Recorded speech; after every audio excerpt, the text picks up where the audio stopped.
Compendium du catéchisme de l'Église catholique, explication du credo, suite. Jésus-Christ a souffert sous Ponce Pilate, a été crucifié, est mort et a été enseveli. Question 112. Quelle est l'importance du mystère pascal de Jésus? Réponse. Le mystère pascal de Jésus, qui comprend sa passion, sa mort, sa résurrection et sa glorification, est au centre de la foi chrétienne. Car le dessein sauveur de Dieu s'est accompli une fois pour toutes par la mort rédemptrice de son Fils Jésus-Christ. Question 113. Pour quelles accusations Jésus a-t-il été condamné? Réponse. Certains chefs d'Israël ont accusé Jésus d'agir contre la loi, contre le temple de Jérusalem, et en particulier contre la foi au Dieu unique, parce qu'il se proclamait Fils de Dieu. C'est pourquoi ils le livrèrent à Pilate, afin qu'il soit condamné à mort. Question 114. Quelle a été l'attitude de Jésus envers la loi d'Israël? Réponse. Jésus n'a pas aboli la loi donnée par Dieu à Moïse sur le mont Sinaï, mais il l'a portée à son achèvement en lui donnant son interprétation définitive. Il est le législateur divin qui exécute intégralement cette loi. D'autre part, par sa mort expiatrice en serviteur fidèle, il offre le seul sacrifice capable de racheter toutes les fautes commises par les hommes sous la première alliance. Hébreux chapitre 9 verset 15. Question 115. Quelle a été l'attitude de Jésus à l'égard du temple de Jérusalem? Réponse. Jésus a été accusé d'hostilité envers le temple. Pourtant, il l'a vénéré comme la maison de son Père. Jean chapitre 2 verset 16. Il lui a consacré une part importante de son enseignement. Mais il a aussi prédit sa destruction en relation avec sa propre mort.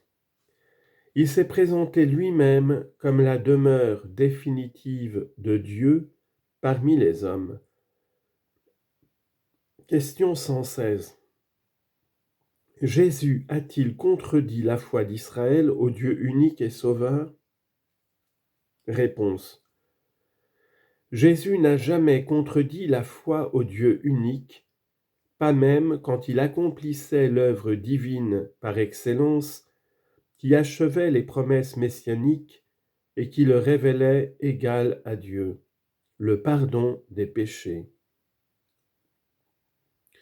La demande de Jésus de croire en lui et de se convertir permet de saisir la tragique incompréhension du Sanhédrin qui a jugé qu'il méritait la mort pour cause de blasphème.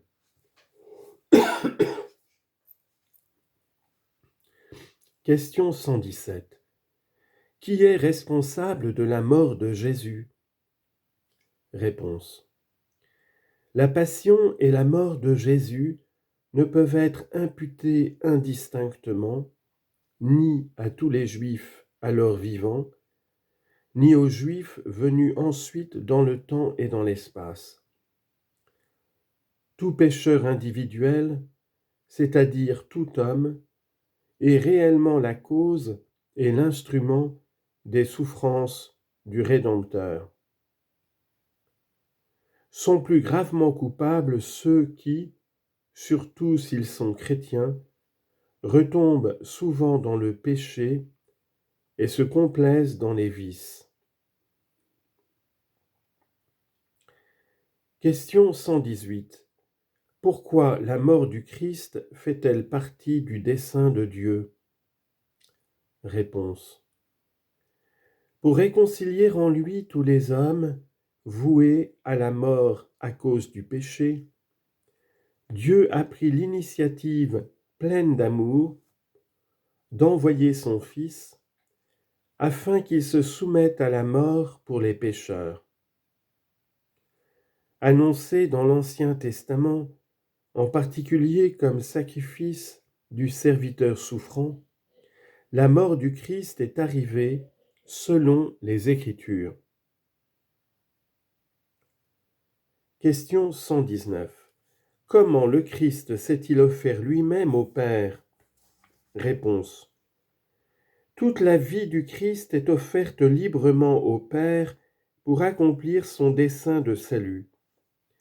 Il a donné sa vie en rançon pour la multitude. Marc chapitre 10, verset 45. Par là, il réconcilie toute l'humanité avec Dieu. Sa souffrance et sa mort manifestent que sa propre humanité a été l'instrument libre et parfait de l'amour divin qui veut le salut de tous les hommes. Question 120. Comment s'exprime l'offrande de Jésus lors de la dernière scène? Réponse. Au cours de la dernière scène avec ses apôtres, la veille de sa passion, Jésus anticipe, c'est-à-dire signifie et réalise par avance l'offrande volontaire de lui-même. Ceci est mon corps livré pour vous. Luc chapitre 22, verset 19. Ceci est mon sang répandu. Matthieu chapitre 26, verset 28.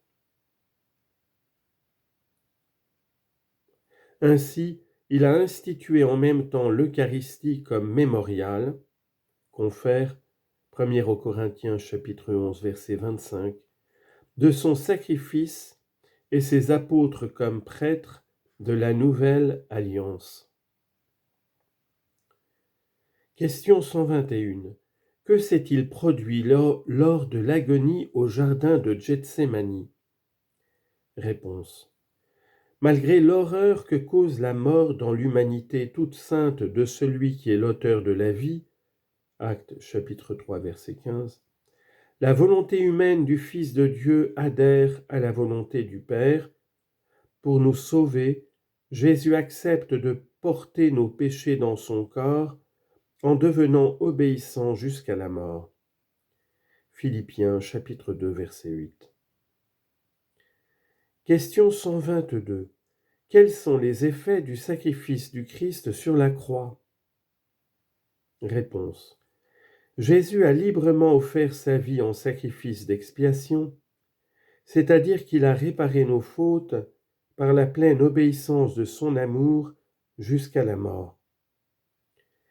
Cet amour jusqu'au bout, Jean chapitre 13 verset 1, du Fils de Dieu réconcilie toute l'humanité avec le Père. Le sacrifice pascal du Christ rachète donc tous les hommes d'une façon unique, parfaite et définitive, et leur ouvre la communion avec Dieu. Question 123. Pourquoi Jésus appelle-t-il ses disciples à prendre leur croix? Réponse. En demandant à ses disciples de prendre leur croix et de le suivre, Jésus veut associer à son sacrifice rédempteur ceux-là même qui en sont les premiers bénéficiaires. Question 124. En quelles conditions était le corps de Jésus lorsqu'il se trouvait au tombeau? Réponse. Le Christ a connu une vraie mort et une vraie sépulture, mais la vertu divine a préservé son corps de la corruption.